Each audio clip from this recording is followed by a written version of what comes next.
Shalom saudara-saudara, selamat berjumpa kembali dalam kasih Tuhan. Mari saudaraku kita berdoa untuk mendengarkan firman-Nya. Ya Allah kami yang maha baik, terima kasih atas cinta kasih-Mu di hari yang baru ini. Kami merindukan firman-Mu.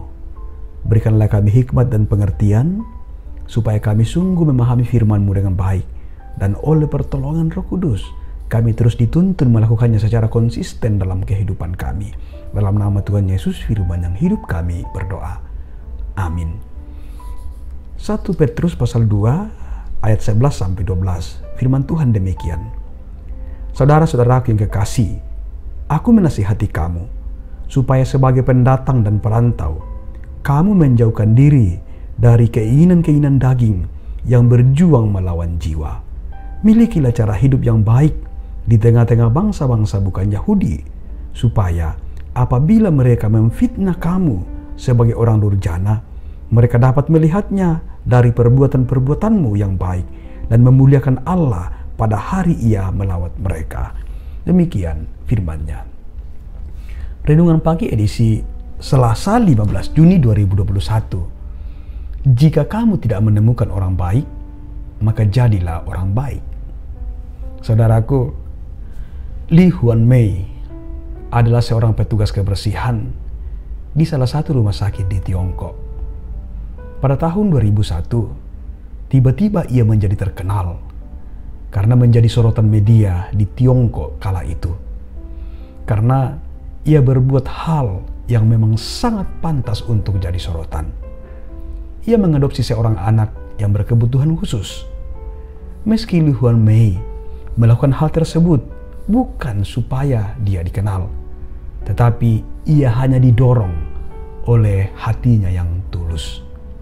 Kala itu, saat pagi-pagi, ketika ia datang di rumah sakit, tempat di mana ia bekerja sebagai cleaning service.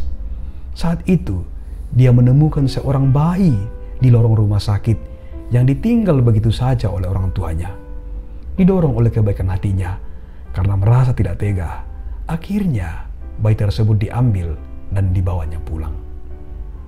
Li Huan Mei sebenarnya menyadari bahwa jika ada seorang bayi yang dibuang, kemungkinan bayi tersebut mengidap penyakit bawaan yang biasanya sulit untuk disembuhkan.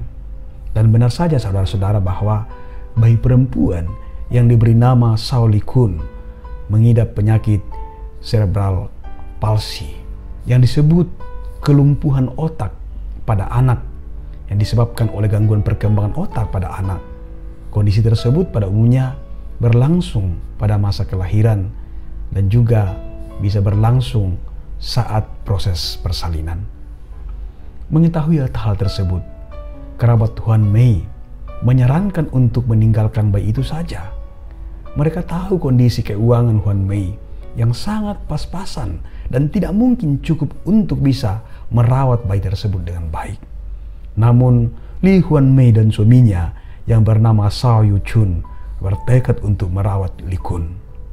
Saudara-saudara, belasan tahun sudah berlalu. Li Kun tidak menunjukkan perubahan yang berarti. Untuk makan saja, salah satu dari pasangan tersebut harus mengunyahkan terlebih dahulu makanannya karena Li Kun tidak bisa mengunyah. Pasangan Li Huan Mei dan Shao tidak bisa keluar rumah bersamaan karena Li Kun membutuhkan perhatian setiap waktu. Meskipun begitu, pasangan ini dengan telaten merawat anak angkatnya dan mencintainya dengan setulus hati. Dirawat dengan penuh kasih sayang. Sebuah cara hidup yang sangat layak untuk menjadi contoh. Saudara-saudara, bagaimana dengan cara hidup kita selaku orang Kristen? Rasul Petrus menasihatkan melalui firman Tuhan saat ini bahwa hidup kita selaku orang Kristen sebagai orang-orang yang telah ditebus dan sungguh dikasihi Tuhan, cara hidup kita harus berbeda dan harus menarik perhatian. Caranya bagaimana? Dengan tidak mengikuti cara atau gaya hidup warga dunia ini. Petrus meminta kita supaya kita memanfaatkan kesempatan di dunia ini untuk betul-betul hidup dengan benar. Jangan mau disetir oleh cara hidup dunia, karena kita harus sadar diri bahwa kita hanyalah sebagai perantau, kita hanyalah sebagai pendatang. Ayat 11 bacaan kita. Kita hanyalah tamu sementara di dunia ini. Karena itu sejatinya Tuhan memberi kita hak istimewa sebagai warga kerajaan surga. Karenanya kita harus selalu sadar dengan hal yang mulia ini yang Tuhan telah berikan kepada kita. Dan alasan inilah yang harus menjadikan cara hidup kita berbeda dengan orang lain. Harus memiliki cara hidup yang baik. Ayat 12 bacaan kita. Karena dari cara hidup yang berbeda itu, cara hidup anak-anak Tuhan itu akan membuat orang lain tertarik. Oleh karena itu, berbuat baik dengan konsisten sangat penting dan harus lahir dari iman yang sehat. Karena bila dunia sudah tertarik dengan cara hidup kita, dunia akan rindu mengenal Tuhan yang berkuasa mengubah hidup mereka. Saudara-saudaraku, memang orang seperti Lee Huan Mei dan Yu Chun mungkin sudah sulit ditemukan. Kalau kata peribahasa, bagai mencari jarum di tumpukan jerami. Namun setidaknya dari kisah tersebut kita bisa mengambil pelajaran yang bermakna. Tetap lakukanlah kebaikan meskipun itu kecil, karena perbuatan kita itu akan sangat berarti bagi mereka yang membutuhkannya.